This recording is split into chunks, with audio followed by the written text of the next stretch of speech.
call the Wednesday, July 22nd, 2026 meeting of the Tucson-Pima County Joint Consolidated Code Committee to order. We have the roll call, please. Rick Bright, Here. Dennis Kuhn, Here. Fred Knapp, Here. Jeff Hamstra, Here online. Ken Cawthorn, Here. Tom Tays, Here. Dave Gibbons. Here. Chair, we have So the next item is approval of the minutes, legal action report. Any comments, any motions?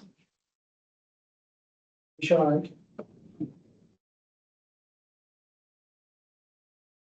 Anybody read the minutes? Yes. That's give me count.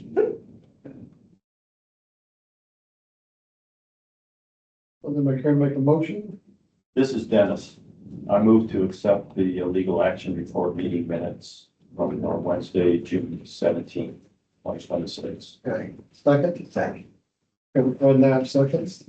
All in favor? Aye. Aye. Okay, motion passes.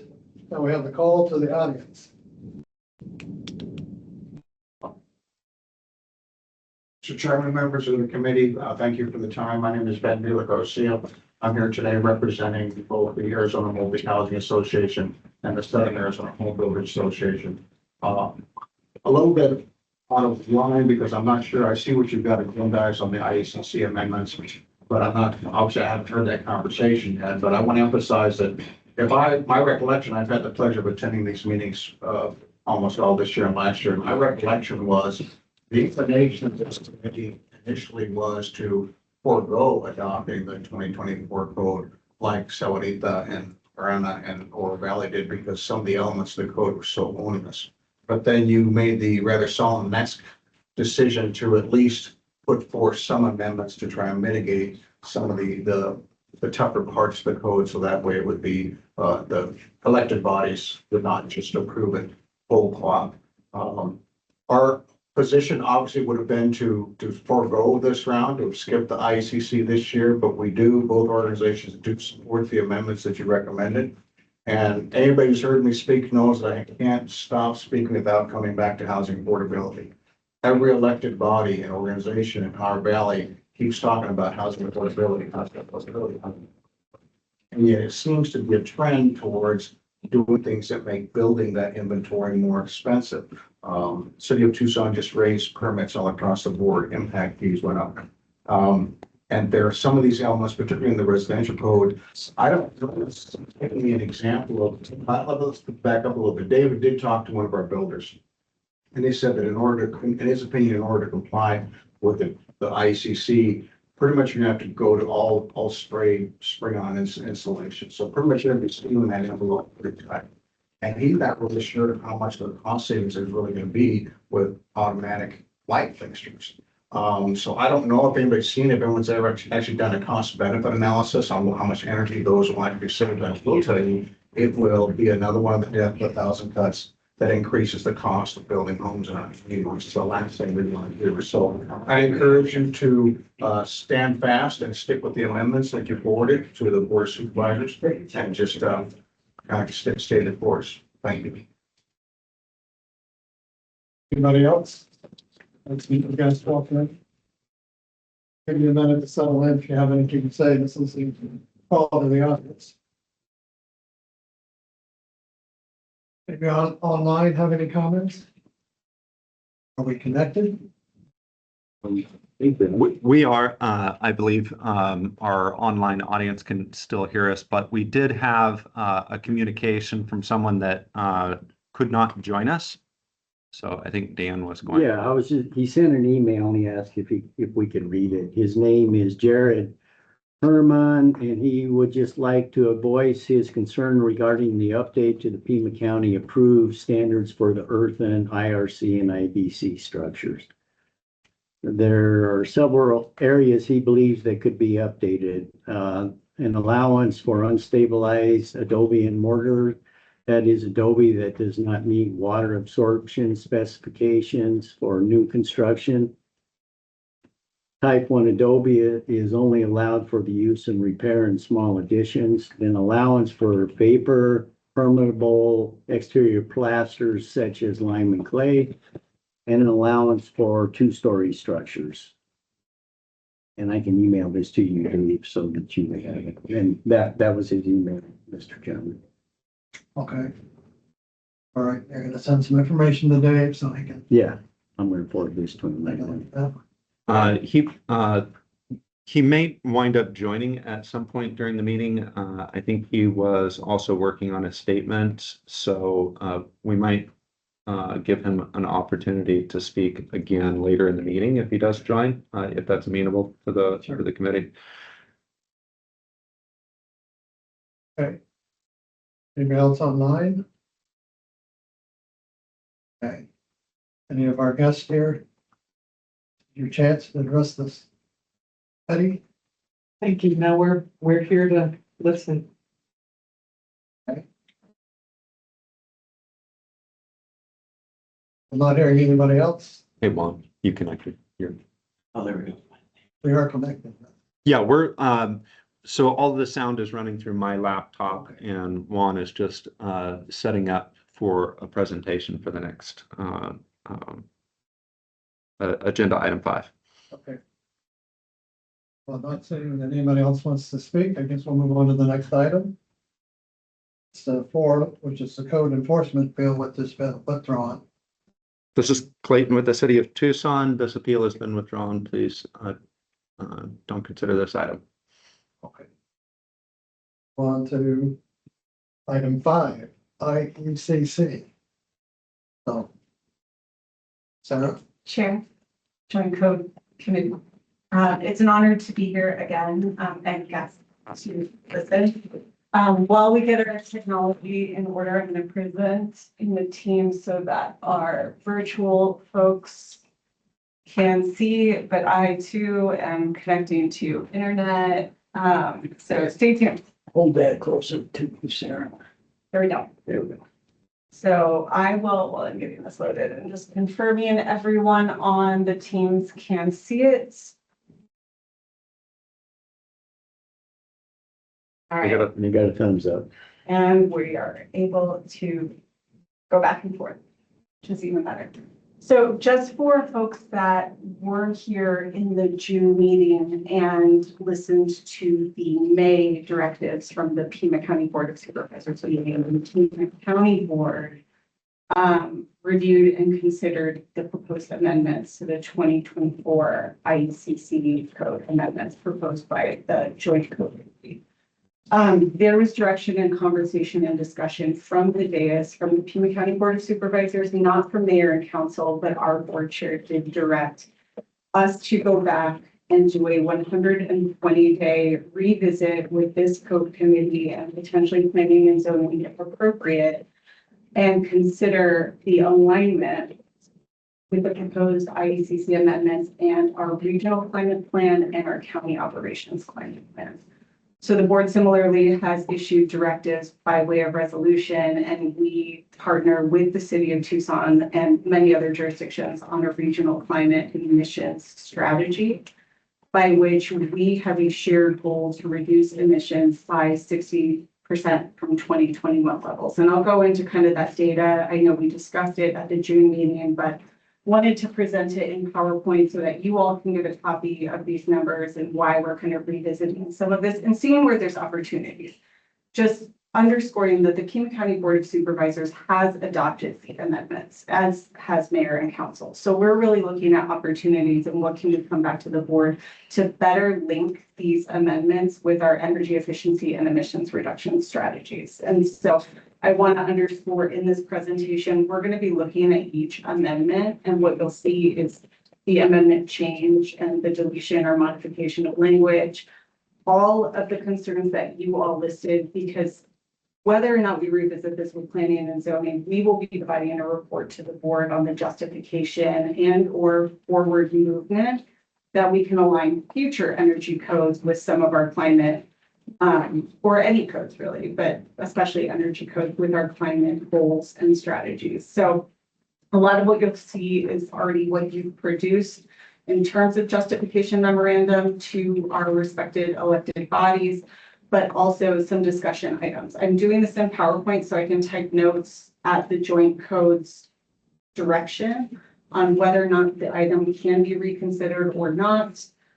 Is there anything that we should be thinking about from a data-driven strategy to better inform as we consider new amendments, and what the joint code direction is to our respective jurisdictions to come back to our board? Now, note that our board chair did give a 120-day timeline. So from the May 12th board meeting where this item was approved and considered, that brings us to about September 8th, September 9th, which would be the first study session, first meeting of the month. So either way, we'll be preparing a justification document about our conversations with Joint Code Committee, the further input that have been provided. I think there were a couple of components that need to be underscored to the Board of Supervisors, such as cost, return on investment, the workforce being some of the real key indicators that you all discussed last meeting, and thinking through where there are opportunities. So without further ado, that is what transpired in the June meeting, and that is why you see me, Sarah Davis. I don't think I've introduced myself. I am Sarah Davis. I'm one of the senior advisors to the County Administrator's Office. The reason why I'm here is I oversee the climate plan for county operations and partner very closely with our regional emission strategies, because we obviously take on our own buildings and our own permits, and how can we do our own energy efficiency strategies across our portfolio. So I just want to root us in some of the data as to why the board chair directed some of this work. And so the table at the top is the 2021 emissions provided by PAG, the Pima Association of Governments, and the emissions distribution across different sectors. And this is what we're trying to get 60% below.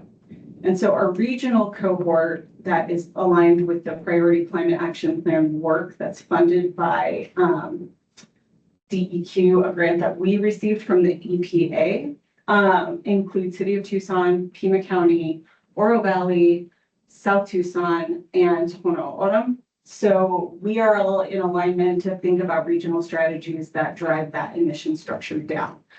So we know that most of our emissions come from transportation. So we have a series of transportation strategies that are in alignment with the work of the RTA and PAG and our own transportation departments. Solid waste, water and wastewater are really a jurisdictional component that we can think through. But there's a section of the pie in and around commercial energy, industrial energy, and residential energy. And so really, what is the purview and where can we positively influence emissions reductions in those areas? And per the dialogue from the dais and with the board chair, some of that comes through permitting and the data that we're collecting through permitting. Not to make it more onerous, but to think through efficient building structures. A lot of the dialogue last meeting came around to the components in 405, but also how do we improve the building envelope?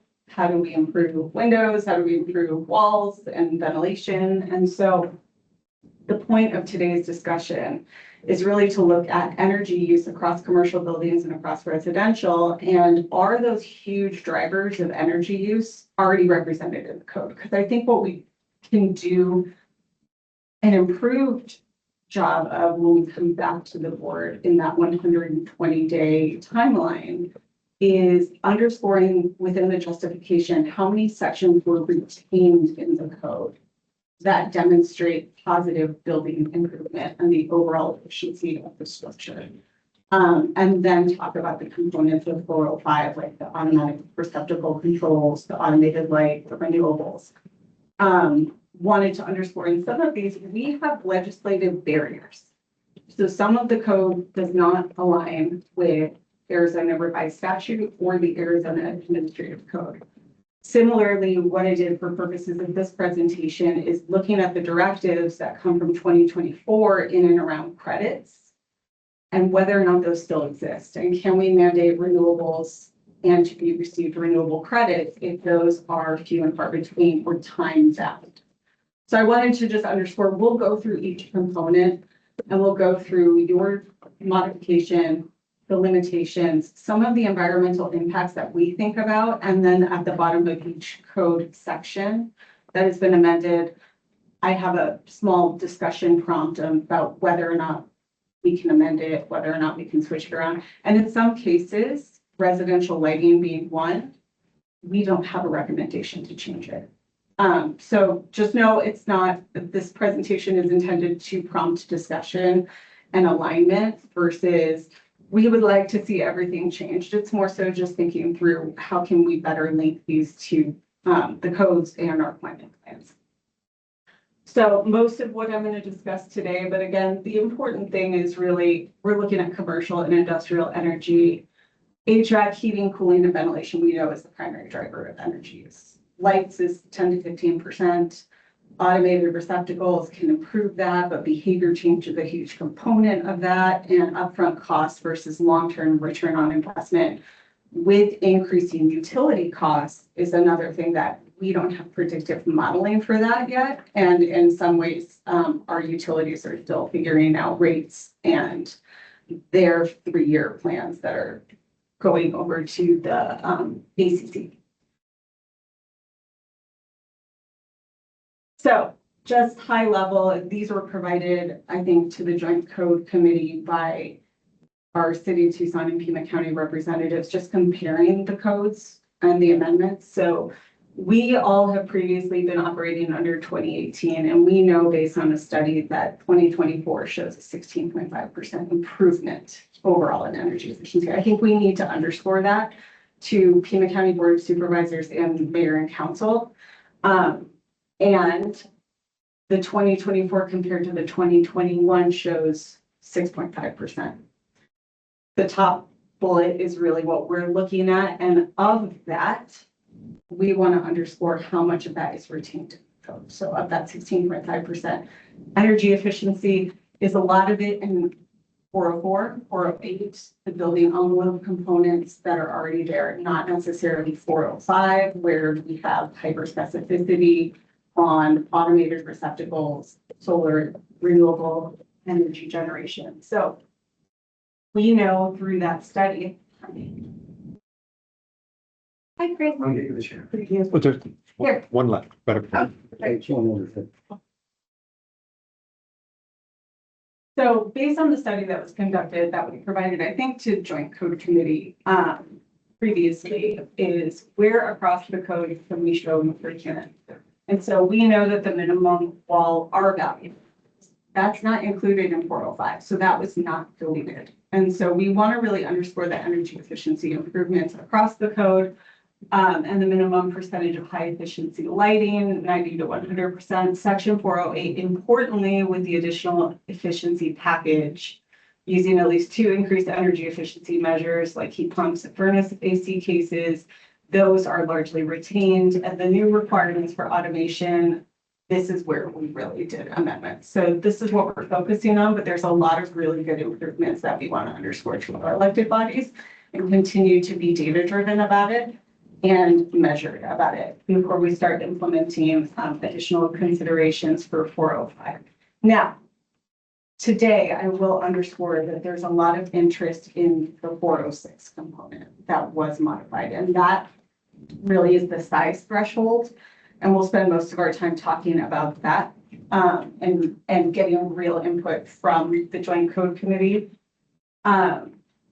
And I brought some data from our Pima County permitting process just to open this up first. I think this one, I'm gonna probably say this is more specific to credits than the load hearing, but we discuss both, and they're both in 2 different slides. So the original language, and before I go on deep into these components, are there any questions about the overview, the who is Sarah Davis, and our climate plans that I can answer? I do have a comment. Yeah. Where you had the breakdown of energy use in residential, there's, to me, seems to be a big piece missing, which is residential swimming pools. But the energy usage in swimming pool pump motors is significant compared to, the rest of the development. And it's of course time dependent. But many people let their pumps run continuously. And, it's a real piece that should be thought about and included in any breakdown. That is incredibly helpful. And because what I used is really nationalized data, this is, I think, something that we should consider. You look at a satellite map of how many swimming pools. Yeah. And I wonder, this is me not owning a swimming pool. And this is me, I will just be candid, I don't know much about swimming pool pumps, but is there automation that could be? Well, yeah, and there's federal standards that come out, and so now you can't really buy an old style pump anymore that's just a constant speed pump. And so now any of the new equipment is a variable speed, so it can be programmed to run faster, slower, any intermediate number, and they generally have timers built into them. Of course, people have to adjust them and use them that way, but the capabilities are there. The point is, even when you do that, a slowed down small pool pump, when I happen to have one, will still pull like 500 watts. And when it's going hour after hour after hour, that's a lot of kilowatt hours. That is a lot. This is Clayton. Just to dovetail onto that, Tucson does have some unique characteristics to energy usage, which I have found through our research is not always well represented on national metrics, which makes it challenging to gather data. And so I really appreciate, the county's approach to data-driven decisions and how do we collect that data. And so I would also be interested if there are strategies or things that the city can do to help as we try to align the codes to our unique conditions. Heating versus cooling is another very common metric that is a high source of demand in much of the rest of the country, but not here. But we alternatively have a very high cooling load. I think that's why I put this little footnote. I was like, HVAC systems, because this is nationalized data, and even in federal data, they break out regions a little bit uniquely. There's south, there's west, there's east, and there's no southwest, where we do have a very unique footprint. So even aggregated federal data, and for purposes of this meeting, I was like, I'll start at federal data and see what we can bifurcate. But I think we're getting also to a nuance that we might want to add as part of the justification for our elected bodies is the need for improved data somewhere, some way, somehow around the uniqueness of this region, because we don't really fit into West uniquely and we don't fit into South uniquely. And so where can we kind of aggregate those averages? But that's why I put a footnote that I was like, yes, heating, but HVAC systems are probably more of a component. Denver and Tucson are in the west, Yeah. completely different climates. So also say 406, this is probably where we're going to spend most of our discussion time in and around the size threshold. And this is what I think our board chair was interested in. And so this is just Pima County data, thanks to Mr. Ice, thinking about these size thresholds. I also want to underscore the components that the Joint Code Committee highlighted in the June meeting in and around the justification as to the proposal to increase, and that over time monitoring would drive that square foot threshold down. Workforce components. And so we wanted to look just in and around Pima County data alone. What have our permits look like during the same time period that these codes were kind of considered? And so we permit mostly 25,000 square feet and less.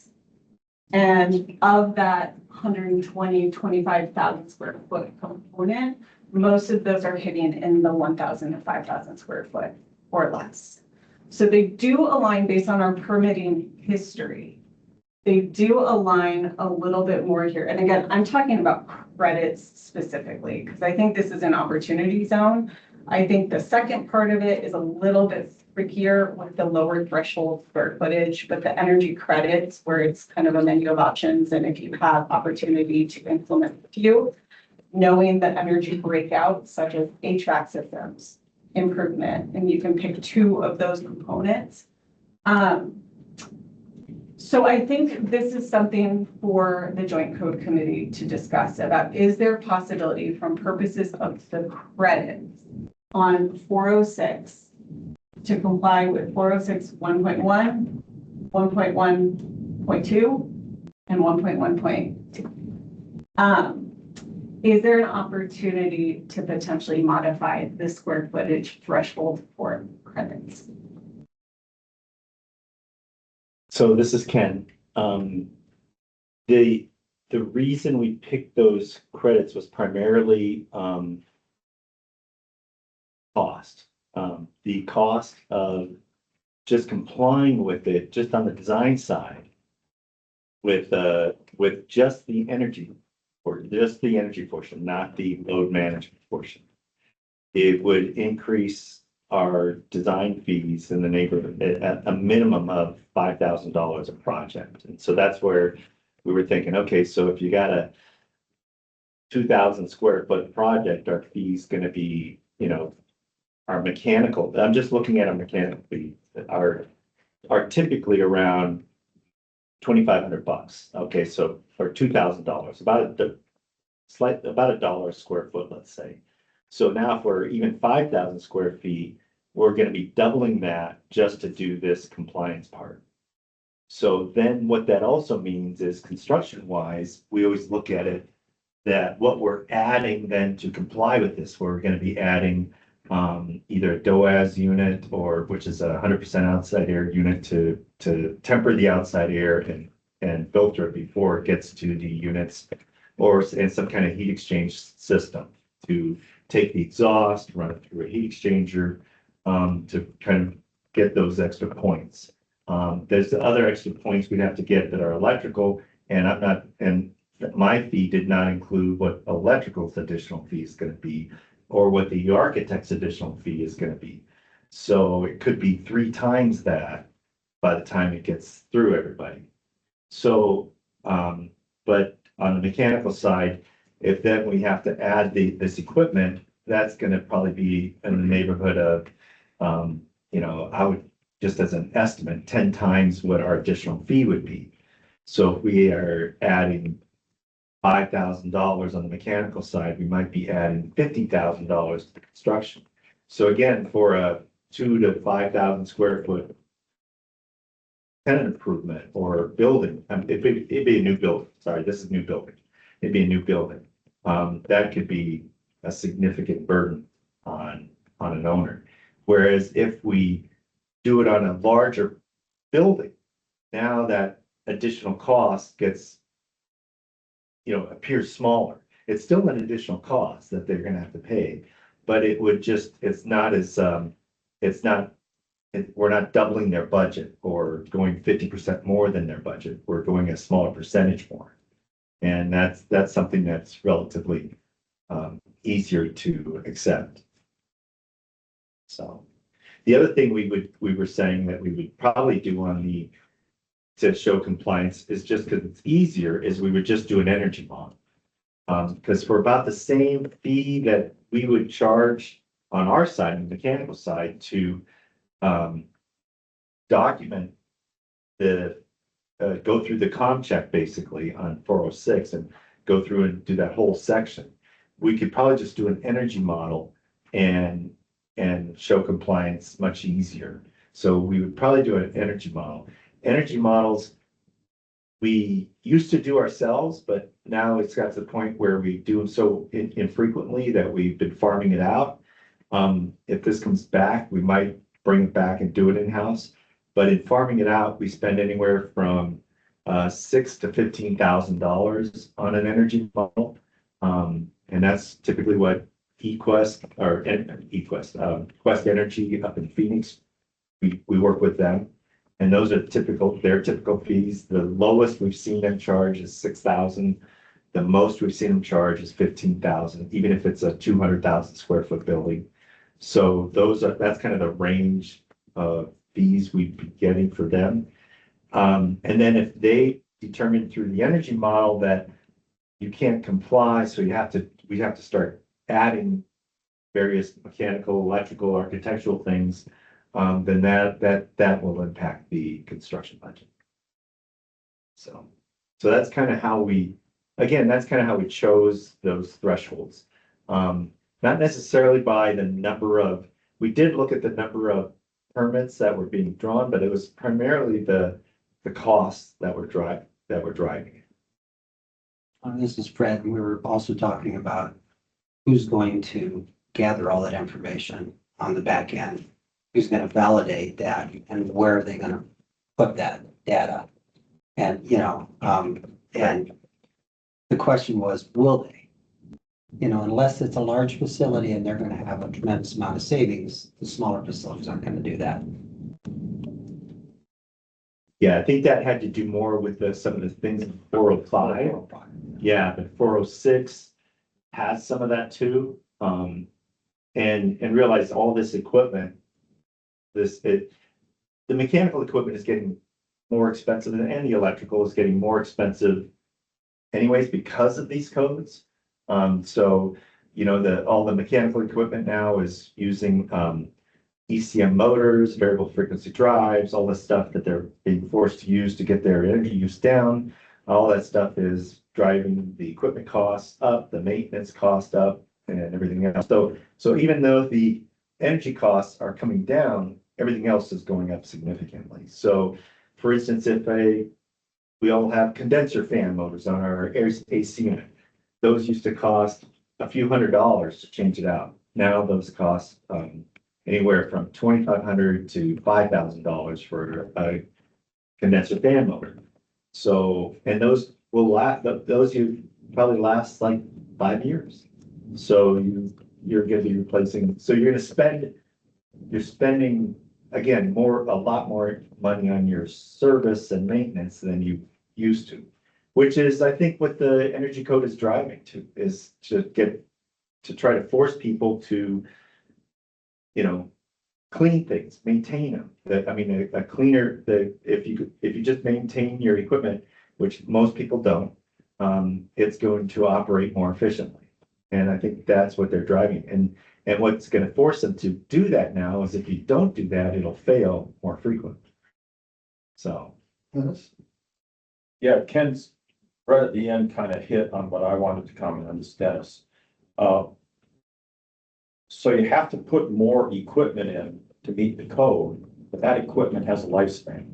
So particularly with HVAC equipment, let's say 20 years, equipment's worn out. Now you got to replace it. So now instead of replacing just an air conditioner, you may now have another DOAS unit. You may have heat exchangers. You may have a lot of things that all have to be replaced. And that's a big economic hit that comes kind of secular through the whole life of the building.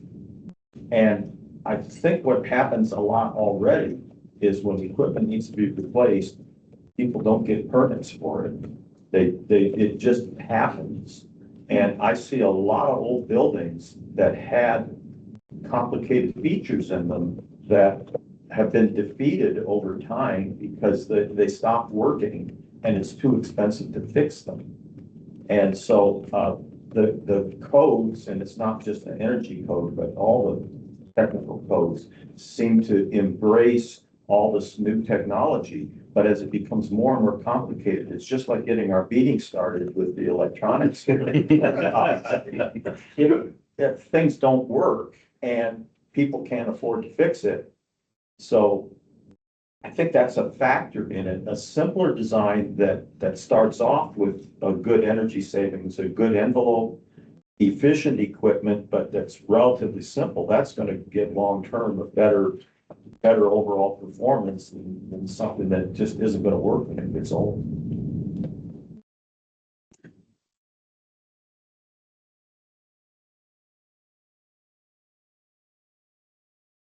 Does that answer your question? It does. And now I will take direction from the Joint Code Committee. And so this is where, again, we're here to open up the door for if there is any opportunity to modify this. The other thing that we are thoughtful of. This is a direction from the Pima County Board, and we also know alignment in codes between the jurisdictions is very important. And so this is one of those things that I want to be sensitive to that in terms of if we go and modify the size threshold. And this might be a retain and opportunity. And this is what City of Tucson and Pima County have been kind of talking about behind the scenes about enhanced data capacity. How are we doing a better job monitoring this? Because one of the justification components is we'll eventually drop this over time. And so that I think, or we'll consider dropping the square footage threshold over time. And so maybe that's what we go back to the Board of Supervisors. Are there critical components that will eventually drive the structure components down? Well, I mean, one of the issues is the design fees. You know, as the architect, I got mechanical, electrical, structural engineers, there's a certain level of coordination. With these new requirements, that level of coordination goes way up. I mean, it's a lot of meetings, a lot of coordination, significantly more than what's traditional. And I don't know that the pipeline's big enough to handle all that additional work.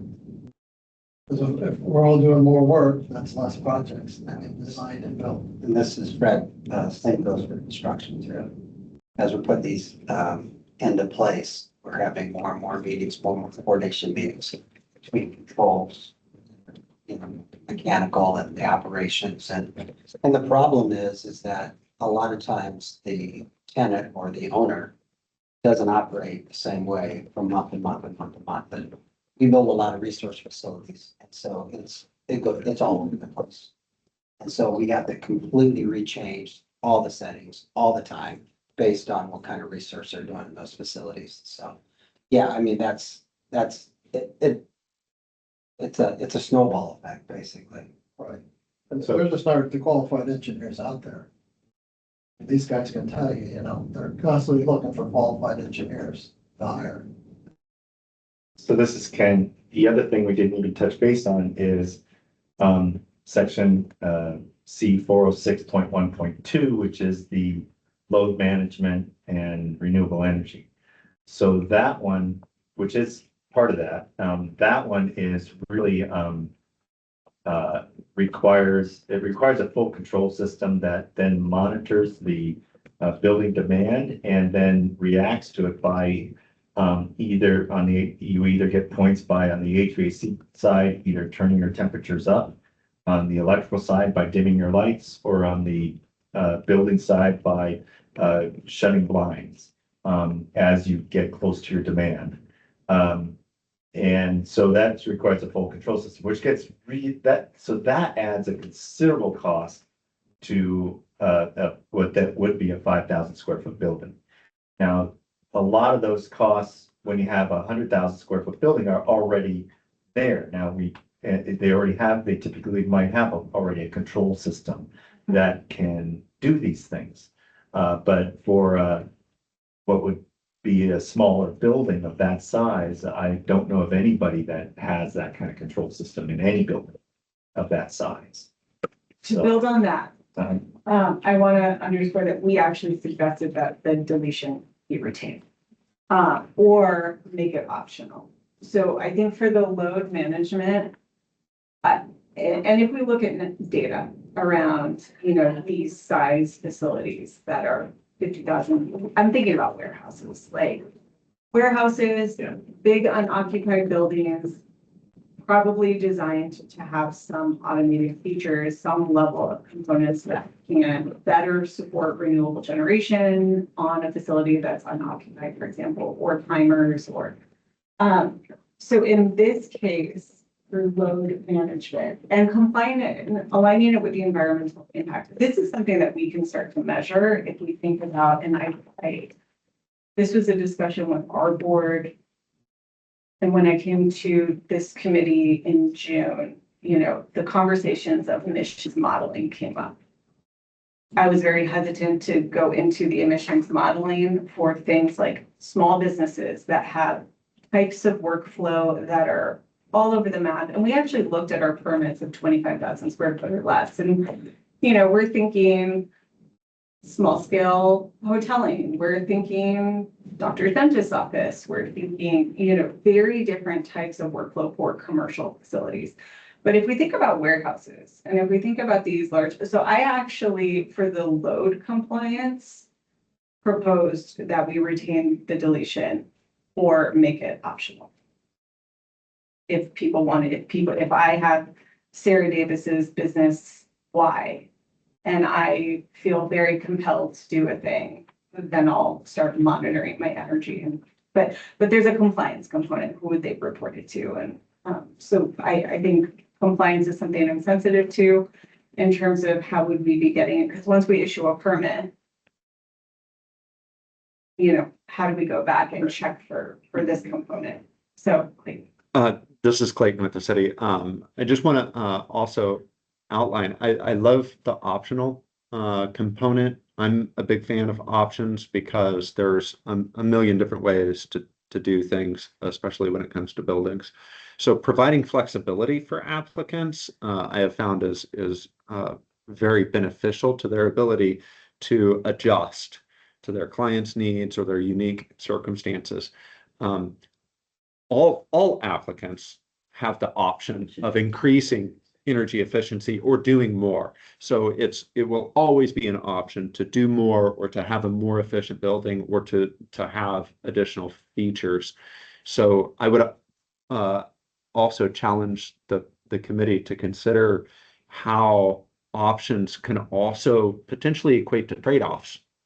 So trade-offs are the next step in that, where one thing is to say, this is your minimum bar, but also what are these other features that we're not currently including as mandatory features that might be able to compensate for something that might be too expensive in one case or another. Build on that, and we'll talk about this as we go through the next few. Thinking about on a local level, what can we do? Because again, I think we all agree that we're lacking some level of data collection to kind of inform the strategy. And national data is helpful somewhat, but also could be, we have a uniquely situated components.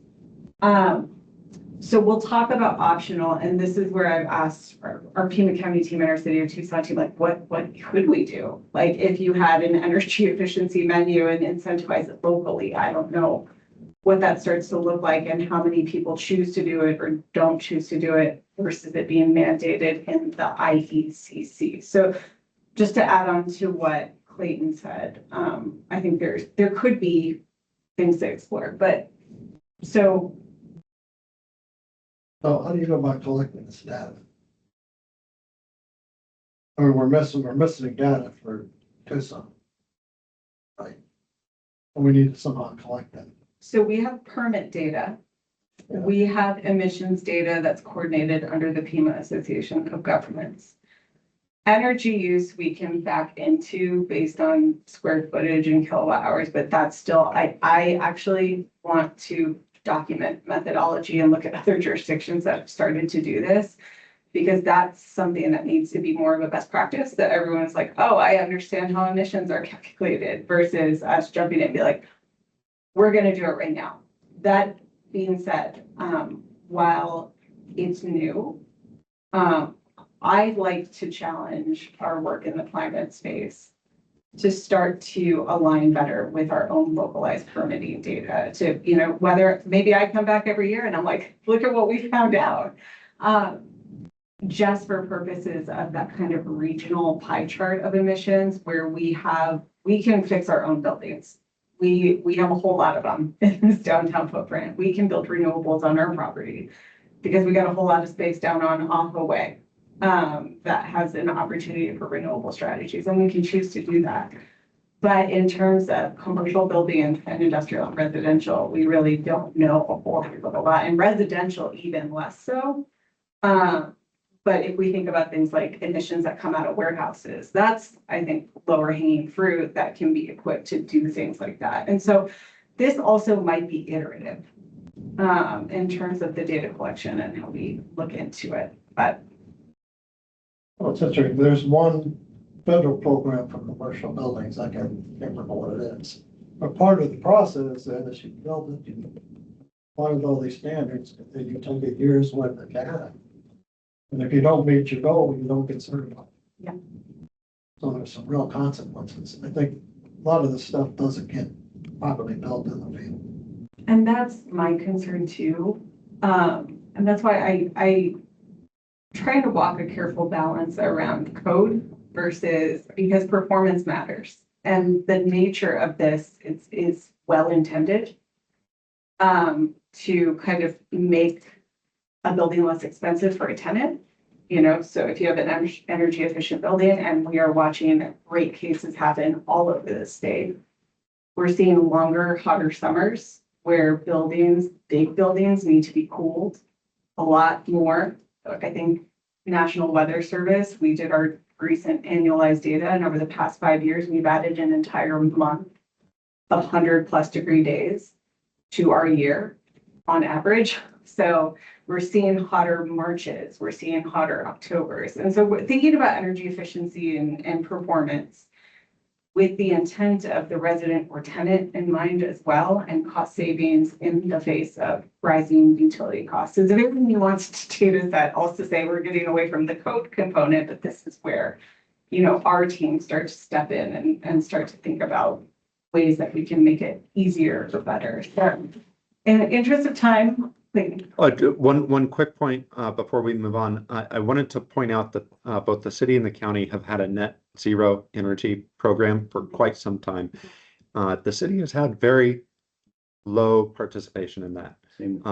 And in order to participate in the net zero program, the building tenants need to come back and report regularly their energy usage after it's occupied, after the permit's closed. And planning and development services doesn't typically interact a lot with building owners that aren't doing work. And so it's an extra step to try and bring that information back. But I also see an opportunity for not only data collection, but awareness. Any sort of energy audit program that can be rolled out to the community where folks can be more aware of how much energy their buildings are using will ultimately drive not only data, but we've seen in Tucson-Pima several different examples. Water conservation is a good example of how when people know how much they're using, or they know how much that proposed building that they want to buy will use, they make better decisions. I think that might be something that we could bring back, Clayton. And it could be some opt-in function, and just for accountability's sake. The county is embarking on a request on exploring an energy audit for our own buildings. And I recently reported to our board of supervisors, we had a massive water leak, and we have to report that stuff. And when we know better, we do better. And when we know where our costs are going, it definitely influences. So maybe a takeaway item from the 406 components, where we're thinking about size thresholds and applicability, could be something, because like Clayton said, we both share the net zero goal by 2050. And to get there, we have to do 60% reduction from the numbers I showed you up front. And that's what our elected bodies have told us, have directed, have championed and resolution. And so again, there's portions of it where the city and county are doing our own accountability measures and energy audits on our own buildings and energy efficiency programming. But, you know, our lights aren't all automated. Our water fixtures aren't all automated. And, you know, we can build renewables to some account, but if the committee recommends, we can think through a model, Clayton, between development services at Pima County and development services at City of Tucson, how we get that kind of opt-in measurement component. That was a proposal. Certainly not proposing anything on this area, but I need to. Yeah, we will Consult. take that, we I- will consult Right. with our leadership, because I'm not sure how that would Yeah. operate, but. So you have a specific ask on this item? No, I think we're taking direction from joint code. Is the threshold malleable? Or do we keep it and provide additional justification to the board? We recommend retaining the deletion of the low usage, or opting in. And I think the action for city and county is to think about what opting in looks like and how that gets measured. But we advocate that the deletion gets retained. The question is, could, for the credits, since we permit mostly 25,000 foot or less, square feet or less, could that get driven down to that 25,000 square foot? Not necessarily the 2.5, but the 25,000 square feet versus 5,100. Well, I'll Is the give you my concern. take on it. I mean, there's a lot of discussion on that threshold. And this code throws a lot at the engineers, the contractors, everybody. And my view is we stick with what we have and then reevaluate it in a year or two. Okay. Because we don't know how it's gonna go. I mean, it's gonna be a lot of extra work and we gotta figure out how it's gonna happen. Right, so this is Ken. We did get changing a little bit here, just to, I guess, express our concerns about this too. We did get a beta version of the com check, so we could try to go through it. Unfortunately, I couldn't share that with, we had a team that we wanted to try it out on and it wouldn't let us in. So, so I wasn't sure what to do there. I also was talking to City of Phoenix because they have adopted the 24 code much earlier, 6 months earlier than we did. And right now they don't have a way of verifying if anybody's even complying with it. So they just are accepting permits basically without any documentation. So that's how they're currently doing it. They're trying to get documentation going, but it's a lot of training on their plan reviewers basically to determine how they're going to verify that. Because what they're all looking for is just somebody, some engineer or architect saying, yes, we comply, basically. And that's all they care about. They don't have the training or personnel to review that information. So that's another thing to really think about. If we do lower this threshold, you're going to run into this a lot more. And you're going to have to then have the personal training to go through that to be able to review this information. What's your view on the current thresholds that we've set? I think they're justifiable as where they're at. I think lowering them, especially even on the 406.1, is going to, it's going to be a real challenge for even a smaller building, even if we go to, let's say, 25,000 square feet. There's a lot of 25,000 square feet buildings that are just standard package units in Tucson. We don't have a lot of chilled water, heating water systems. Those don't have any kind of a control system, or they don't have a lot of features that that may be required. It's going to be more than just HVAC. It's going to be, both lighting and envelope that are going to have to join in on to get those credits, because it's a lot of credits. So a typical business office is 65 points of credits, which, when I glanced at it once on a couple of projects we were looking at, we could come up with like 20 or 30 without really going out of the box and coming up with something else. There's some large credit items in there that you see, like HVAC. There's one, it just says HVAC better efficiency. Well, that's an energy model. So then we'd have to do an energy model to show that what we've already designed is energy efficient enough and already meets that, we have to show that somehow, in the energy model. So, so that if we're gonna do that energy model anyways, why don't we just do an energy model for the whole building and get that to comply? So that's where it really showed me that no matter what, for compliance, we're gonna be doing energy model rather than trying to pick and choose from this list, which is over 30 items that you gotta go through and try to figure out which ones are even viable. This is Dennis. I got a bit of a comment on that, but I don't know what to do with it. The real problem is that when you're on the 2018 energy code, it's essentially a prescriptive code. You can do A, B, C, and D, and you just design to it and you know you're gonna pass. This one doesn't let you do that.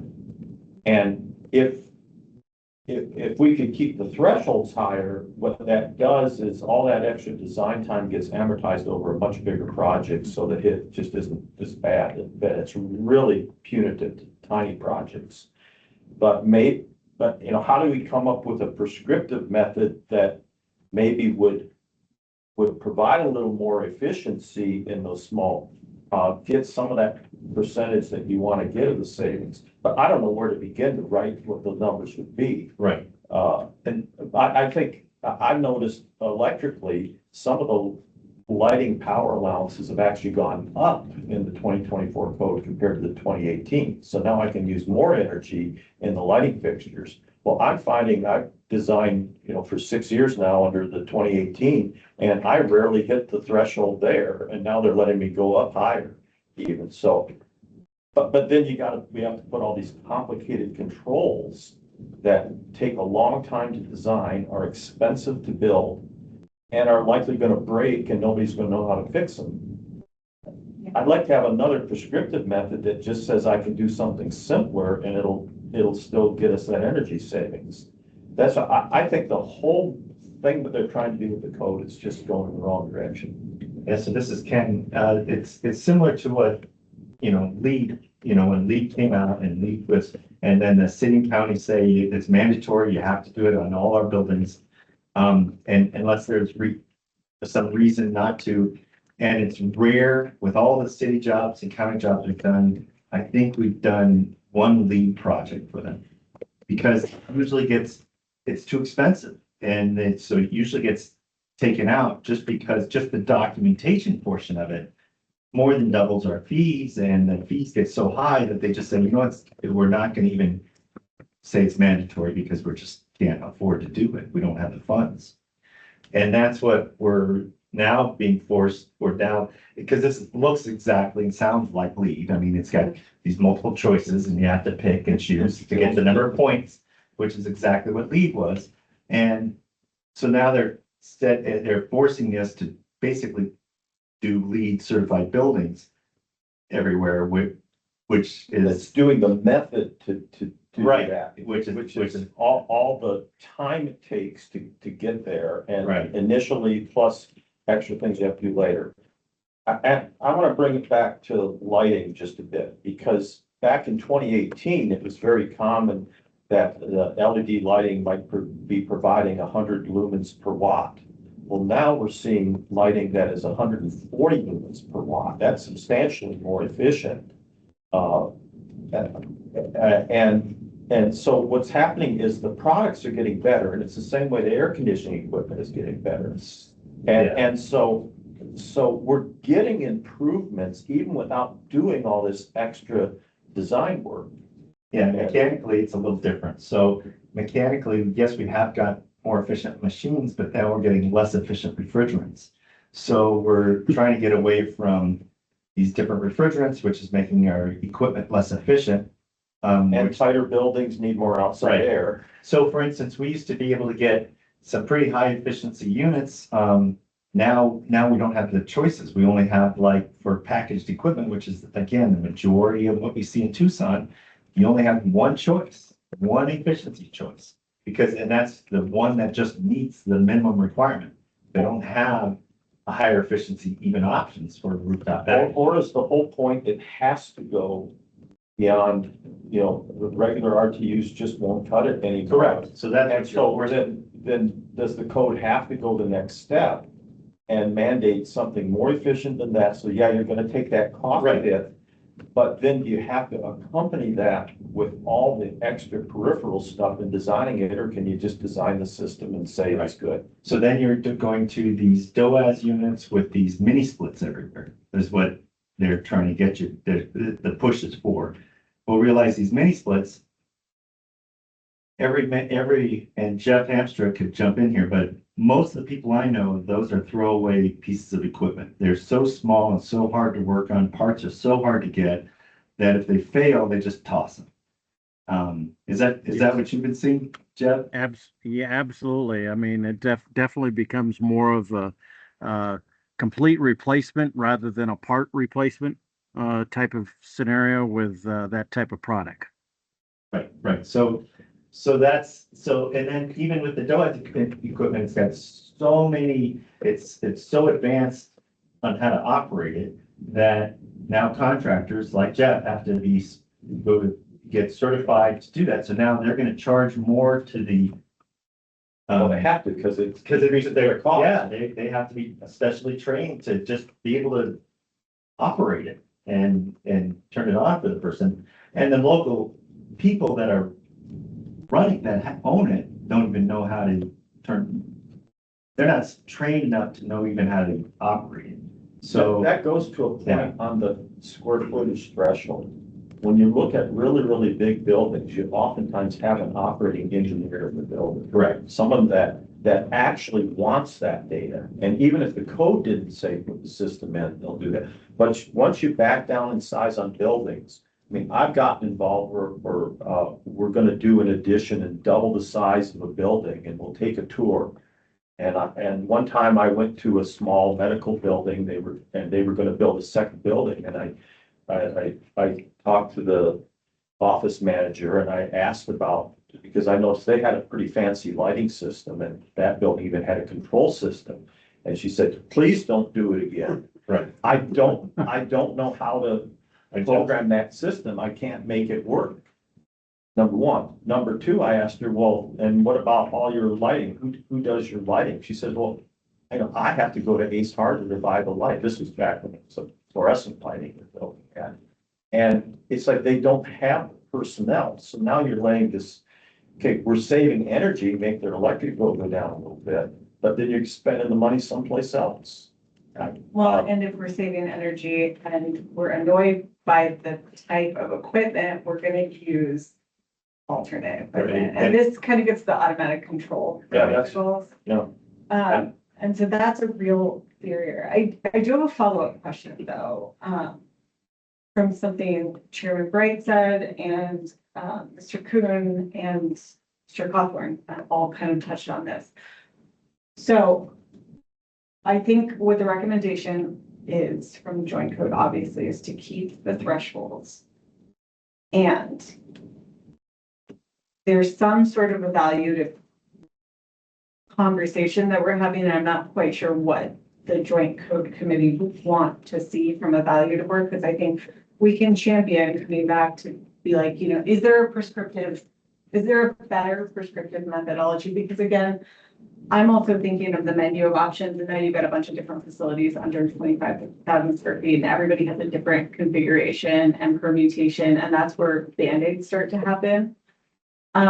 So I am sensitive to that. But I think what our board, similar to what Chairman Bright said, should we and can we, and what should those components be?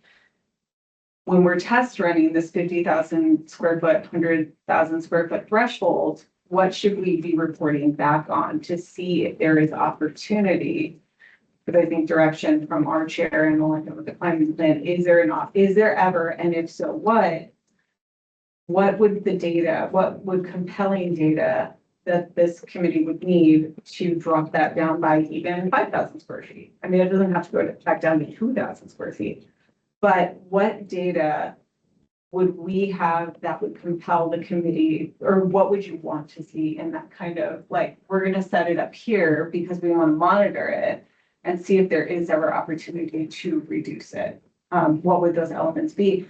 Thinking in a direction of a more prescribed, these are the 4 components. And that's why I wanted to underscore at the top of the slide deck. There are components of the code that are retained around the building envelope and kind of these like basic best practices of what your structure should look like before we get into the plugs. But thinking through what the committee might want to see on this 50,000 square foot, 100,000 square foot evaluated measure for the credit specifically. Again, I think we've underscored that we don't feel like the energy load management should be changed. Maybe it's an opt-in, but for this purpose. Well, let me toss something out here. I'm gonna get into it. So what if an option was to use the 18 code and increase the requirements by 16%? The problem is that we have to rewrite so much of it because for instance, all the mechanical tables have changed because they're now got SEER2 and IEER2 and all those things. So you'd have to put in all those new, and the good thing is the 2024, the 2018 also didn't have tables for mini split systems or VRF systems because they weren't really being utilized back then. And now they're heavily utilized. So now they've got tables for those. So, and I go back to what Clayton was saying earlier. I think it's going to be really hard to, I like the way we just changing the square footage because trying to add things or make certain, trying to rewrite the code, I think is going to be a lot harder to do and a lot harder to implement than to just have just changing these square footage values. But what I'd be interested is on these buildings that now are in that 50,000 square feet and larger. I'd be interested to know, number one, how did they show compliance? Did they just do a comp check or did they just do an energy model? And if they did the comp check, what additional energy efficiencies did they choose to achieve the point required? And then it'd be nice to know, after those have been installed, if the user even knows they have them. Do they know they have these additional things they now have to maintain or do, or do they not care? They just want to walk through the front door and use their building and that's it. So I'd be interested mostly on the design side, but also on the user side as far as that goes. Yeah. This is Clayton. So to the comment on going back to the 2018 code and increasing 16.5% to try and compensate for the new code, I just want to touch on that briefly. From my perspective, a challenge with staying on older codes and trying to rewrite them is that does not incorporate technology shifts. So the older codes are written based on old technology. And so as technology increases, manufacturer requirements change, then that's not addressed. And so, I will always be a proponent of staying with the most current code simply because that means that we are using the latest technology in codes that embrace that latest technology. With a good example being outdoor lighting code, being behind the types of products that are actually being produced. And then on the data comment, I would say from my perspective, one thing that would really, really help drive code amendments that apply to us is knowing how the energy is used in each building. So what are our highest demand elements in Tucson? What is the ratio of pool pumps on a total residential load demand? What is the ratio of cooling loads? Because if we're basing code amendments based on an overall percentage reduction, let's just make sure that we're in agreement on what it's reducing. I'll look at him. I'm only on slide 5. But no, we'll cruise through the rest of the presentation, because again, and this was the biggest discussion component. Okay. So I'm wondering, and this is Sarah, I'm doing a really bad job of saying this is Sarah. I figure everyone knows the voice that's in the corner. But we can probably, I'm trying to get to that data, because I think you're right, and I think, correct me if I'm wrong, I might be. Is there a new code proposed this upcoming next year? The 2027? Every 3 years. Every 3 years. So, you know, we don't know what we don't know, but we could start to dig into some of that data to get a better understanding. Look at what the 2027 proposal is and throw it all on the table and kind of see where and what and if this has any mobility. Do we know where they're at in that process, Clayton? They started, I said. Oh, they've definitely started. Yeah, they're well into, I mean, they're about to publish the Yeah. 27 codes here in a few months. Really? Yeah. It's kind of ahead of schedule. No, not really. We're a little behind schedule. Yeah, I remember the energy code was years late. Yes. But Yeah. Will the energy code come out with all the rest of the high codes? That we don't know. Right. Yeah, but around the October timeframe is when we start seeing the new cycle published. So, you know, the 27 code cycle would theoretically be published, you know, a few months before at the end of 26. Well, yeah, case for holding the square footage where we have it. I'm sure there's been a lot of feedback from different parts of the country on the 24 code. It'd be interesting to see what shows up in the new Changes. Well, and I think that, because I'll try to be a proactive agent here. I think there's wealth in understanding this data a little bit further, because I think the way that the 2024 codes have been adopted in different components in different jurisdictions, and the menu of options of energy credits, we're starting to get destandardized just for different types of buildings and what people want and what people can do. I think if we take the action item, and Clayton and Dan, I will work with you and kind of think through where we can get this energy use data and get a better understanding of our building permits that we've issued, what types they are. Again, I've got it for Pima County and purposes of preparing for this meeting, thinking about the 25,000 square foot. But we've got a new code type for larger scale industrial use. Or we're, I think, integrating kind of that discussion in and around, you know, I can't not talk about data centers and other high energy users. So thinking about the proportionality that we know, and we're doing, this is adjacent to relevant. Tucson Electric Power is doing their integrated resource plan right now. And so that's where they're doing their energy prediction modeling as well, and the portfolios and types of energy use. And we are also working with Pima Association Governments to close out the 2025 analysis of the emissions breakout.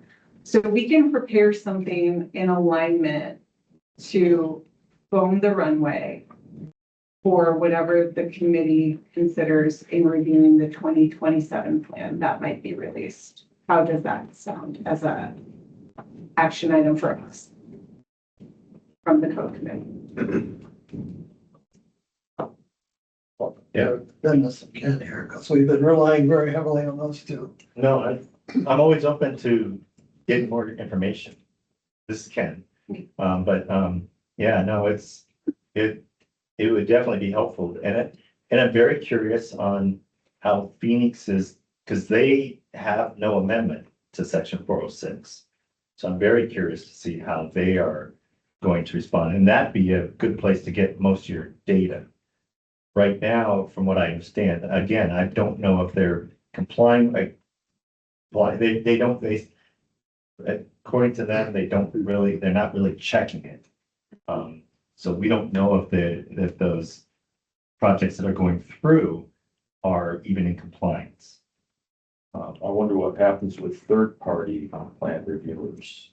If I- Will Dan were to review, That's a good question. they would have somebody on Right, that issue. They'd have to do absolutely everything. that the Right.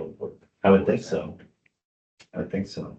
So that's something we can write, because if City of Phoenix didn't modify it, maybe we can get input. You know, and all of our jurisdictions work very closely as it is, so we can Yeah. certainly get input from City of Phoenix on And what that's- they. That's what I've been trying to do, but it's on the plan review side, it's been pretty weak. So as far as getting information, because like I said, right now, they basically developed their own comp check until comp check could catch up with them, which I don't think it has yet. So they just created their own, but it's a 32-page document that they're now saying that people have to submit when they submit their plans. But I just haven't seen that yet. So, And wasn't that the feedback from Marana? Was that the building department essentially said, well, we don't know what to do for enforcement of that was one component I think they had, why they didn't want to go to 2024. yeah, and they also just thought it was not only just 406, but they just saw everything about it and they just felt they didn't want to go down that path of the 2024. So at this point, but they may change their mind now since Tucson-Pima County have done it. Yeah, because there's been, Right. and historically, a lot of trying to be the same on the codes. Correct. So I don't know where they're at with that. So, Do we know where Sahuarita is at? What This is Dan, they have adopted the 2024s with the exception of the IECC. They have done what Miranda and Roll Valley did. I see. yeah, but they didn't have the amendments that us on the code committee developed. So they just accepted things as is because they didn't have, at the time, they wanted to adopt it, but they didn't have that information. So they just adopted it as is. Is that correct? What I understand then? They're staying in 2018. Sahuarita would have had the information because they've just adopted. Oh, they did. Okay. Yeah, So Moran and Ore Valley, I think, Yeah, they were early. so they were early. don't remember if they were earlier or right after. I thought We all- they were before. We all started enforcing them in January. But I don't remember. So like Moranis adopted them in July of last year. And their amendments they just didn't have amendments that I saw. They just accepted the codes. But they didn't accept the energy code. So they're still in the 2018. Yes. Correct. They are still under the 2018 energy code.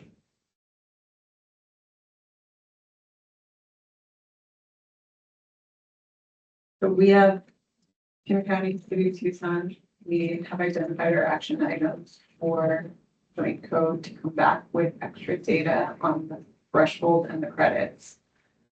I'm gonna move on to the sections 405. The automatic receptacle controls. So again, the overview, the limitations, which this group carefully detailed out, and I included here behavior, additional power strips, overloading on non-switched receptacles, less safe configurations, inability to measure cost savings and upfront costs. I mean, that's always a moving target, especially with utility and energy costs. We did put the environmental considerations to align with climate plans. You know, we know that automatic receptacles can be very helpful and they can reduce, I think, really about the end user in this space and you know, how we can reduce our overall utility costs. But HVAC and lighting make up a higher proportion of energy use in a facility. And so we recommend in alignment, I mean, where we can get it with the climate plans, the overall building envelope ventilation, HVAC units, heat and cooling tend to show less or higher returns on energy use. So this, and I'm going to say this a lot in the next few, and this is really a Pima County, City of Tucson question. Retain the deletion, but is there a way for people to opt into stuff like this? Is there a way for people to be like, this is, Yeah. I would love to turn off half of my plugs. This- So go ahead. Dan. Yeah, this is Dan. As Clayton had said earlier, all we, as city and county jurisdiction, we enforce the minimum requirements of the code. At any time, people go beyond the minimum requirements, so if they wanted to use that section, they're more than welcome. I think Do we what, track? no. What is different maybe, and maybe that's where we could get something, is we don't state it's optional. We just know that It's kind of understood. yeah, it's been understood. So Because I think to make it optional and make it meaningful from our purpose of crosswalking it against our climate work and our net zero goal, we would need to know how many people opted in. which we could start tracking. Yeah. We just haven't been tracking it in the county, something we could. So, and this is Clayton with the city. And also apologies for the request to introduce yourselves. It works really, really well for the transcript because the transcript doesn't recognize your voice. So the tracking conversation, when it comes to tracking for permit data, it requires that the system where we retain permit information now includes trackable fields, which would essentially mean that we need now like a radio button added to the permit data if someone used automatic receptacle controls.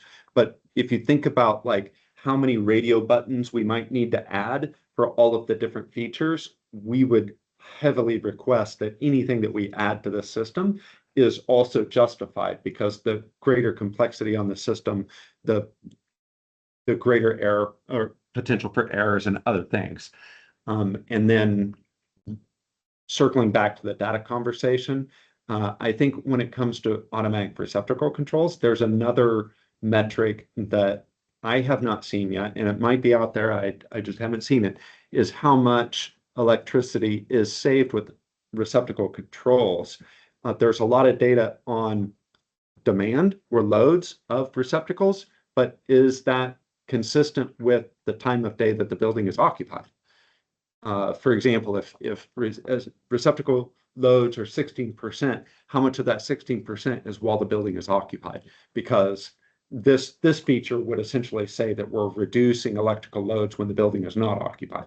Right, and this 16% is the overall plug load. So this doesn't even account for a 50% receptacle load. And this is where it gets really hard to track because of behavior and individual types of commercial businesses. And so this is Sarah. Sorry. Clayton, I can dig into this to see if there is any publicly available data on energy savings for receptacle load, but I think more proactively, we can figure out a way, again, in knowing that there is a runway for the 2027 codes. Do we have data on this? Could this be an opt-in option versus keeping it as a specific? So we recommend the retention of deletion and the opportunity to collect some data proactively of how many people, you don't have to not do it, but how many people would like to. So this is Ken. Yeah, this is Ken. I see some of these as these were added by manufacturers who were able to push the committee to do certain things. Because again, it takes a $2 receptacle and now makes it how much? About $100 if you have a controlled receptacle. Right. There are different ways, this is Dennis, there are different ways that you can achieve that. You can use your automatic lighting controller, put another relay on it, and just run the wires around to standard outlets. Or you can get a smart outlet that communicates either wirelessly or with extra control wires. Yeah, the manufacturers make this stuff. They do lobby the code making panels to get it required. I think this carries over from California Title 24. And that was developed back in the 1990s when offices were full of clunky CRT computer monitors that gobbled a lot of power. And it was very common. You could see an office building late at night, and all the computer monitors are still on because nobody bothered to turn them off. And the thinking was plug those things in. Now everybody's got LED monitors that run cold to the touch. They use very little power. Every computer I've ever seen comes out of the box already set to power everything down after a pretty too fast usually for most people. I think mine's gone off like 3 times. Yeah. So, So what else are we turning off? Well, okay, some buildings that have lousy air conditioning systems are too cold, so people bring space heaters in. Sometimes people bring refrigerators into their offices, or they bring a microwave, and they bring other things, but if anything's got a timer in it, they're not gonna plug into that, because then the timer doesn't work. I just question, and I've seen data that says that it could save 20% of your plug load energy by taking advantage of that. I don't believe it. This is Sarah. I'm gonna put on my facilities management hat, and echo, I think our team in any facilities management who is, yes, plug loads are important.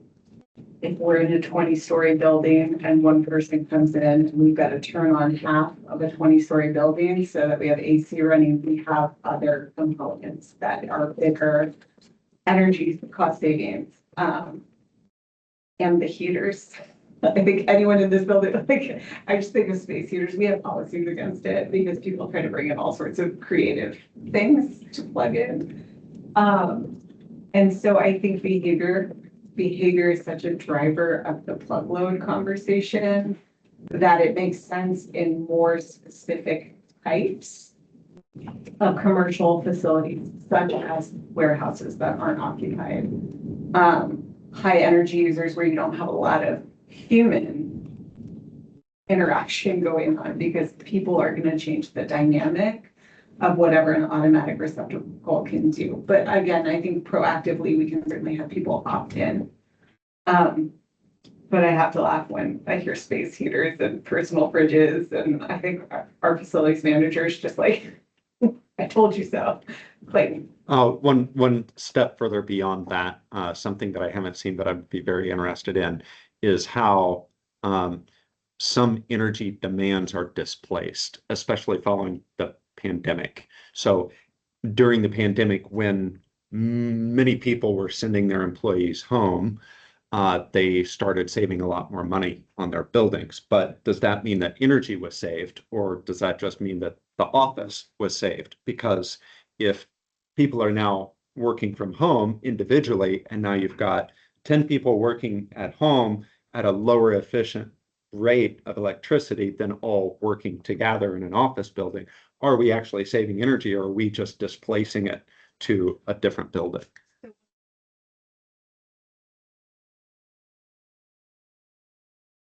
our emissions breakout, if you'll recall that first slide, is from 2021.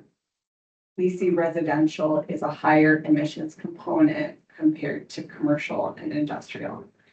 Now, there's a lot of caveats to all that, in part in new buildings, new builds, expansion, the need for more housing. And again, I said this in June, this all aligns, our climate plan also aligns with our regional housing strategy.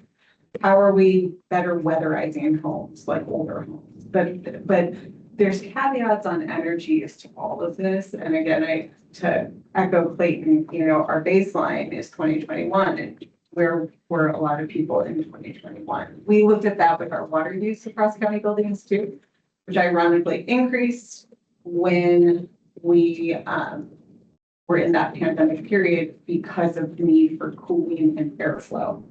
When that was the safety recommendation and improvements to a lot of our HVAC systems, then it dropped. So also say, I think an opt-in is more appropriate for ARCs. And we'll move on to energy monitoring. We can't do this.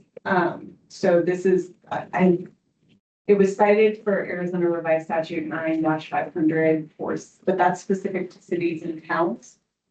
The county component is in Arizona Administrative Code 11 that we can't require commercial energy monitoring. So any energy monitoring would have to be something that we conducted as a study based on square footage, type of building, and it would be an estimate at best because we cannot require it. So this is in disalignment with our local codes. So I don't think we can go very far in here unless we do some energy modeling or have voluntary data provided to us. But I think this is this stays. And just to let you know on that case, so we're doing a project right now where the owner did request that. So we're providing. Yeah. But yeah, so, but it's a much larger facility and they have a facility manager that is very interested in that information so he can monitor and try to save energy, so. Yeah, but it's a 200,000 square foot. Well, it's the Arizona hotel. So. And if we think about it, and this is where I'd have to, I don't even know that this could be an opt-in function without talking to our attorneys to say, if you got an energy monitoring, would you share it? I don't think that's even possible for us. So how we would get to this in an overall capacity is really barrier heavy. So we agree with the deletion. Renewable energy systems. This one is opportunities abound.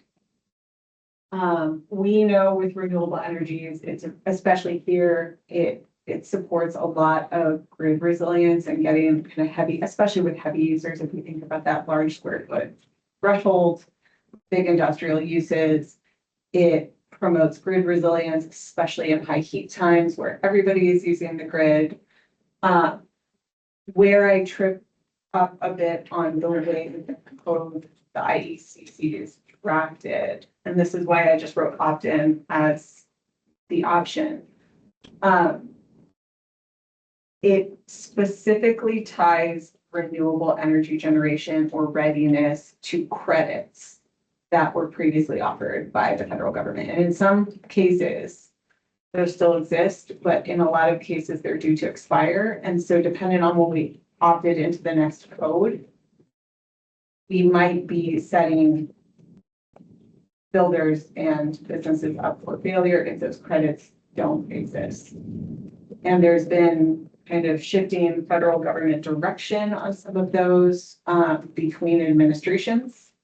And so my issue with the way the code is written primarily is not against renewable energy generation. I think we all agree that it's a great opportunity. It's a great source. It's a great support to grid resilience. But I worry about mandating it and then saying you'll get a credit for it and then you won't. So that financial investment, very similar situation happened with the electric vehicle credits. Those have also shifted away. And so if someone thinks they're going to make this multi-$1,000, multi-million-dollar investment, and then they don't get that financial reimbursement that they were budgeting for, then it gets really tricky. So the financial components, the green tariffs, the renewable energy credits, the volatility in those between now and the next energy code cycle, I think is an opt-in and monitor based on what we're telling builders and designers that they need to do. But not to discourage it. I think, we had an opportunity at the county building, for example, where, we found a building that was, was built in 2011, parking lots all around it. It's a medium performing building at this point. It's not our A+ LEED certified star building, but it has parking lots all around it. It also, hosts our vital records or statute mandated service. So I was like, why don't we put solar on that one? That seems like the right investment. It also holds our vital records. And so all these families with babies now have shade when they're getting out of their car. So solar can be a multi-benefit component, but I think And I think we can justify that there is opportunities for renewables and people can certainly choose to do that. But when the language specifically ties it to a financial refund or a green tariff or some sort of return, and we can't necessarily predict for that, we set people up for failure. So that's my thought on that from a climate standpoint. If the committee is okay with that. And that could be something we track over time, but again, less about the renewables, more about dollars. You're getting some nods. Okay, I like it. Residential lighting. We don't have any change proposed to what you all said. I think the residential lighting is a challenge. I think it's something we can explore. I was thinking also just this is so unique to consumer preference and design standards that it becomes I would think it would be difficult for anyone to just be like, well, what if I don't want, what if I do not want the automatic lighting controls in a household? I think some of these we can explore this from a climate perspective and report back to the joint code. I think, outdoor spaces, utility room spaces, I think the tracking is a bit tough.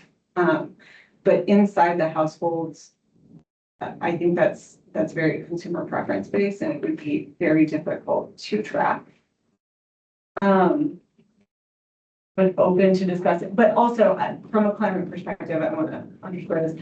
This home energy rebates program still does stand from the Department of Energy. There is some modifications that are happening to it, but per the governor, this rebate program still does exist. So this can also be consumer choice. And they can still be participatory and they can still engage with credits from the home energy rebate. So I think that something exists there. I just spurred another thought for consideration as we, move toward and make recommendations that would benefit the climate action plan for the region. I will go back to awareness and education and how we support the public to make the best decisions. So this example, as an opt-in, if we are putting out information to our permit applicants coming to us, it would be really beneficial to say, you can also save this much energy by doing this.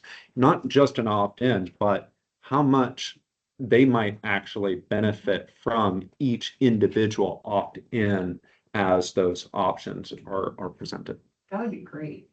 I think we can certainly champion that. I think, Tucson Electric Power does that as well with kind of smart thermometers from like opting in programming like that to save on electricity bills. So why don't we take that as an action item from our perspective? But as it exists, unless it was specifically to areas that I think are outdoors, the indoor lighting. And maybe I say this is a personal story, but I'm not far out of like the infant newborn phases of my chapter of my life. And I'm just imagining me walking around 2 a.m. with an infant and all the lights turn on and, so automatic lighting can have a lot of benefits, but it can also really be based on preferences. And so we don't currently have a recommendation, not that we won't, but we do, in alignment with what Clayton said, maybe we can do heightened education awareness of the home energy rebates program that people can choose to do and also get benefits. So you're saying if we take human beings out of it, it gets easier. Maybe. So this is it. So that's all of our thoughts on the code. Really, the energy 405 components. We would like to see represented in some way of an opt-in. So not to eliminate it, but to be able to do it and maybe have some runway to see if we can get some meaningful data out of it to inform the 2027 code. Dennis, I got a comment on that. So the option has always been there to opt in. Anybody can do this stuff right now.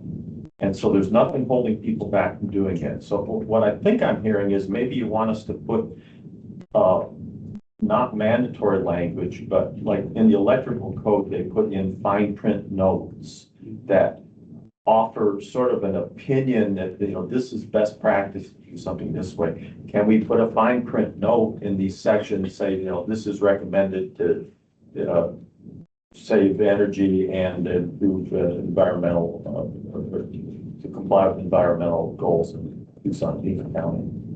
Maybe that's the way that we put this into the code. Or this is, and are you looking for more of a, something so that Pima County and City of Tucson can monitor how many people are doing that?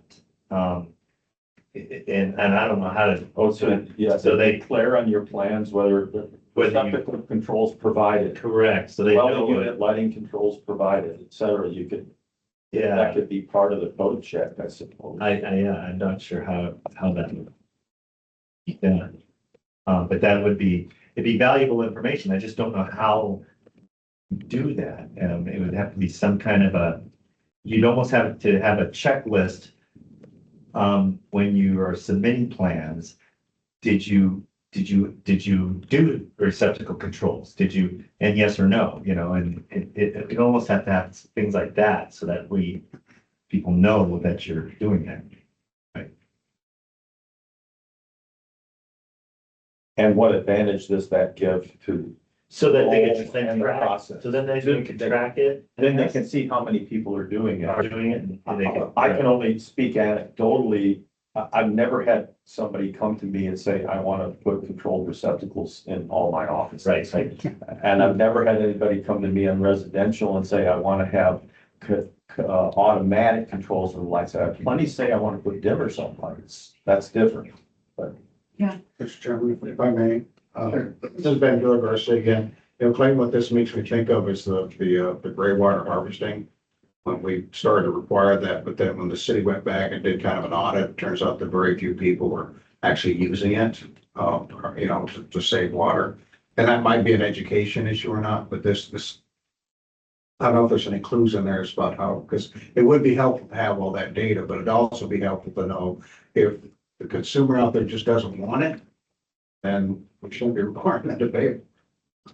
Because like I've heard so many times here before, then people are gonna, you know, kind of go cowboy on you. And we, you know, pull up permits or anything, they're just gonna go out there and do their thing, which is not good for any of us. Yeah, this is Rick. The opt-in on the building code, I've never had a client come in with a building code. They just don't deal with it. They don't deal with it. Really, it's up to the engineers and architects. And for us to make a recommendation, we need data. If you do this, it's gonna save X. If we don't have that data, then the client can't make a decision. But it's gonna be the consultants, engineers and architects that drive those people that opt in. Or don't opt in. Because they don't look at the code. I think. We're going to lead into Pima County and Tucson's development service department. You know this way better than I do in terms of when someone goes and requests for a permit. Is that the opportunity zone to talk, you know, like, did you know if you change your plugs, you're going to save 8% of energy use? And I think this also ties to, if you're talking person to person, it's, will it save financially as well? And is there a return on that investment? Like if I do this upfront investment, it would, you know, in addition to energy savings, which I think people do care about, but. This is Dennis again, but on that point, the individual homeowners, individual office people are not submitting their permits to the county and the city. It's being done by either the contractor or the architect, or in some cases, there's permit expediters, but there's professionals that are doing that. that are insulating the actual building users from that whole process. So it doesn't really do any good to tell those people submitting for the permit that, hey, if you did this, you could save more, because that's not the person that's gonna make the decision to change.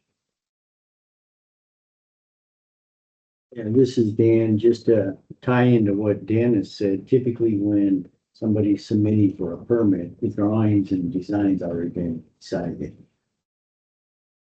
So that's what they're submitting to get the permit.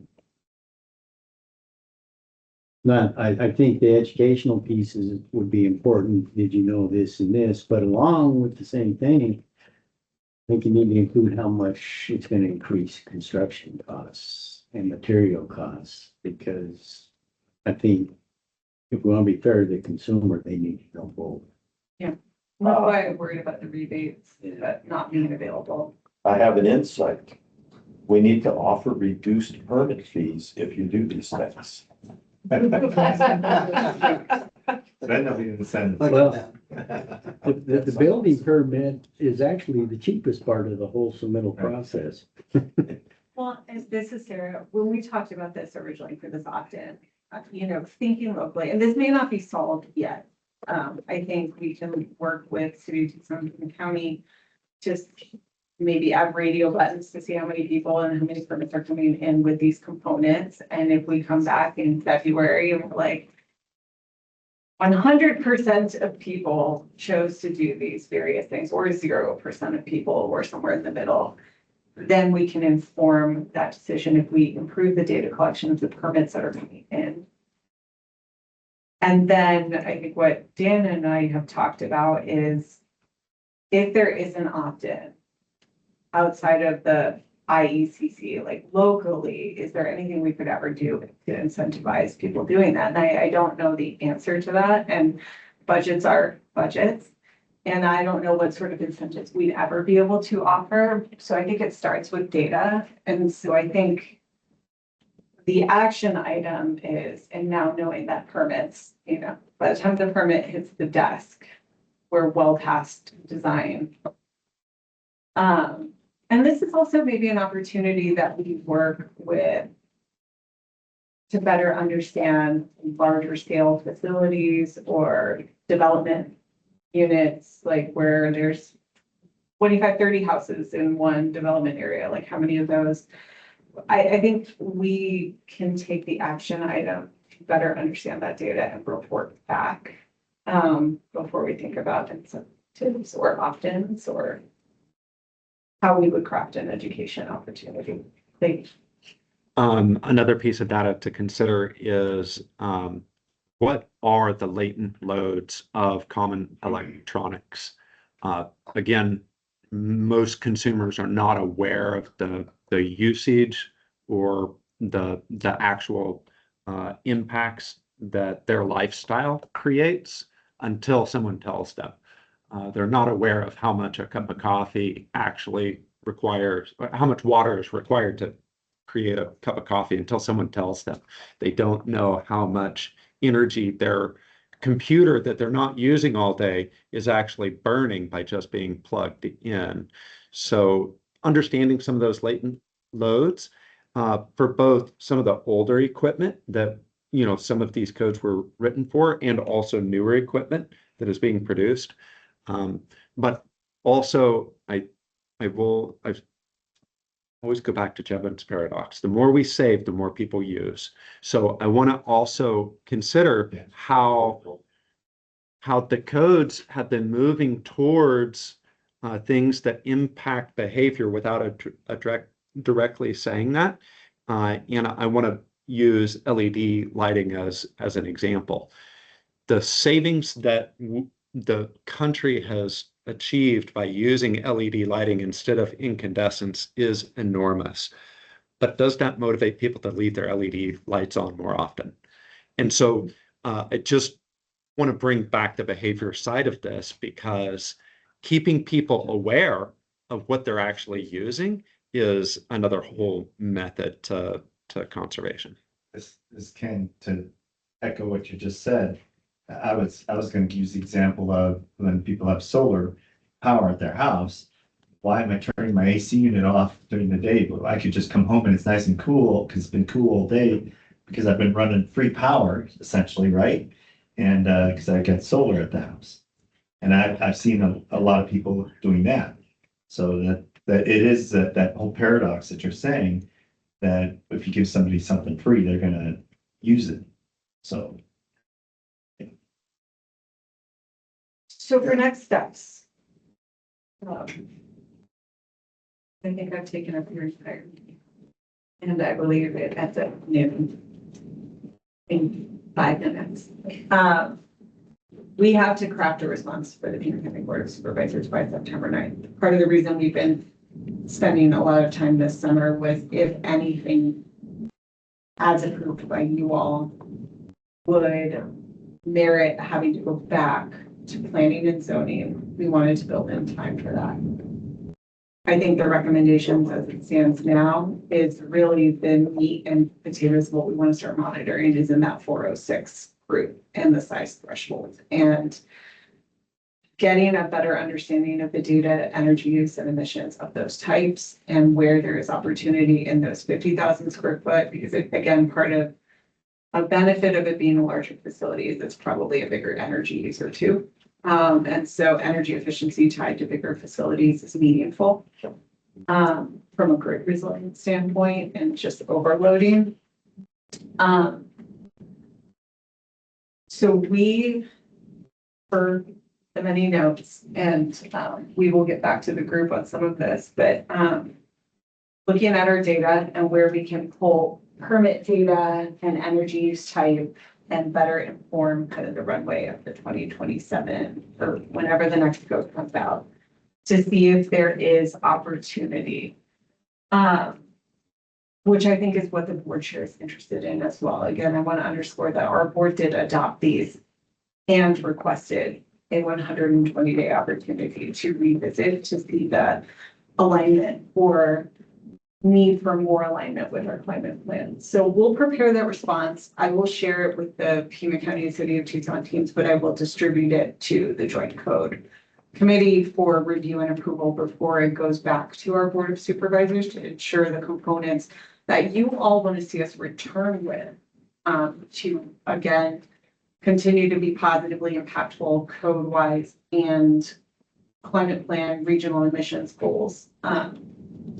And we'll also start to document the methodology by which we will think about these data and where the data exists, what data elements we're evaluating, so that it's apples to apples and not just, you know, we ask 10 people randomly on the street if they use automatic receptacles or not, which all might be a very helpful activity.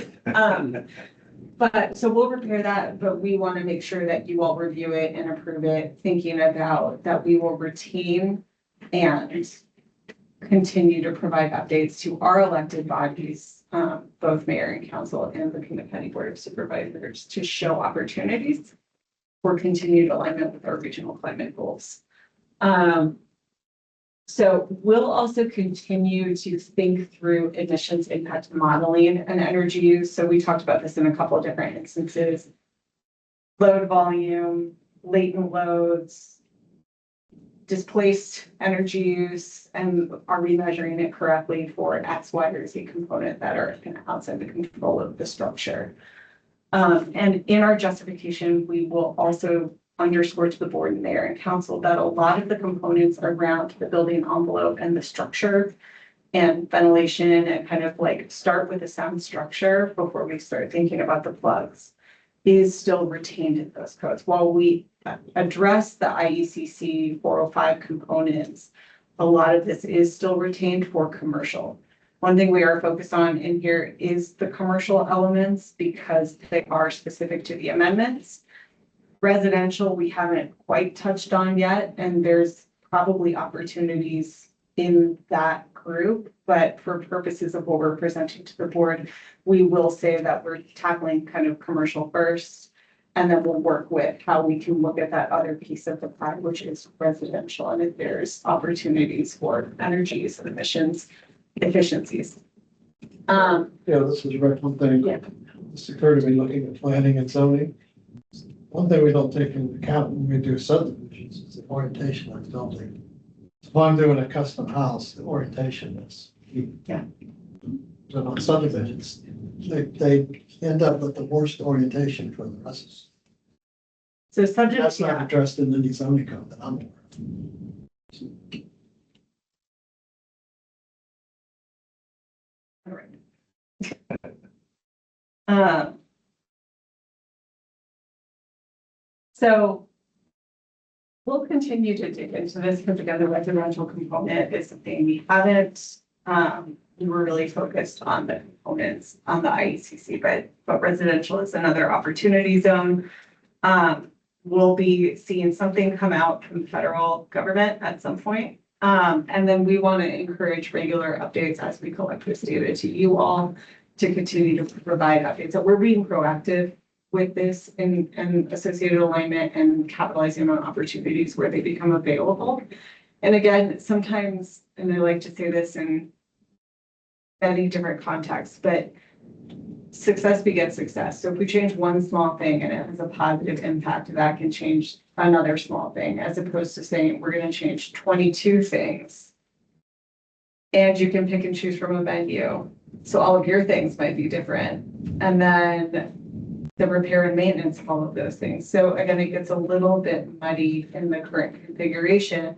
But if there's opportunities to standardize, like these 5 things consistently will improve energy efficiency and overall emissions within these categories of commercial, industrial, and residential. So I think that's a forward motion for us and how we kind of use the data that I look at to positively impact the work that all of you do in the community and how we can just continue to see alignment. And we think about this from a resident perspective too, like any ways that we can promote cost positively to folks, to residents, to builders, to manufacturers, any way that we can promote grid resilience so that we don't have a massive power outage.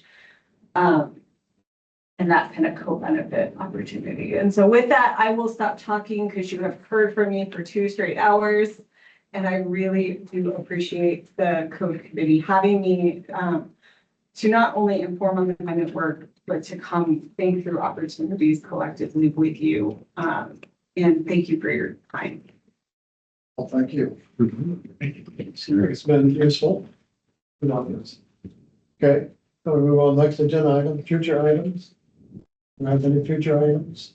This is Clayton with the city. The only future item I would recommend is keeping C406.1 on a longer track discussion, just so that we can bring it back and continue to look at that size threshold as more permit data is retained by both the city and the county. Nothing else on the horizon for us? Not from the city. No, not from the county right now. I know Dave had reached out and we did get the one inquiry about updating the earthen structures, but I think before we bring that to this committee, we would need to have something to bring to them. I do see that Jared has joined us. Not sure if he wants to speak. Jared, would you like to speak briefly to the committee? Sure, I'd be happy to. Hi, good afternoon. My name is Jared Herman. I'm a resident of Tucson.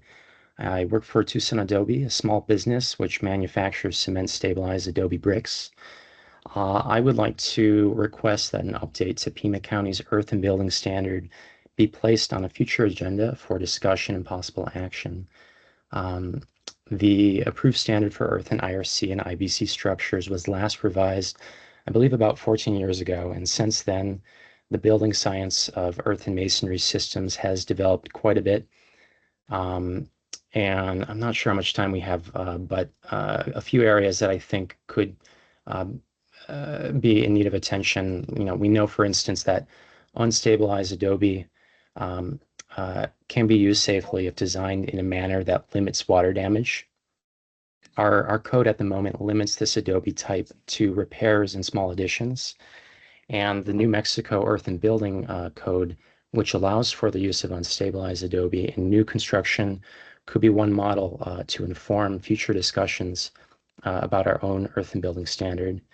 And several other areas that could be looked at would be adding allowances for vapor permeable exterior plasters such as lime and clay, or adding allowance for two-story structures. And just some background that I learned from Clayton that I think is really interesting is the city of Tucson had adopted this standard some time ago, but it was removed from the amendments because of how infrequently it was used. And it was understood that the Pima County would maintain it as a alternative building code. And I've been curious to know why that might be, wondering if it's because there was so little interest in Adobe construction at the time, or if the standard inadvertently contained issues of clarity in its language, or it contained restrictions that at the time were thought to be in keeping with safety standards. Regardless, the state of earth and building science has evolved, I think, and I believe there is a need for updating the standard. And I think that need is even more pronounced now as the city is looking not only for new housing solutions, but solutions which will be compliant with the new energy conservation code. And I think earth and wall and roof systems, when designed with safety in mind, could serve as an excellent model for our region.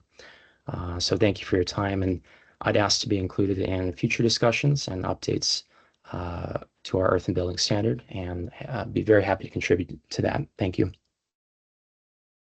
Okay, well, thank you. So that'll be on the future agenda. We gotta draft something up. And Dave, we can draft something up.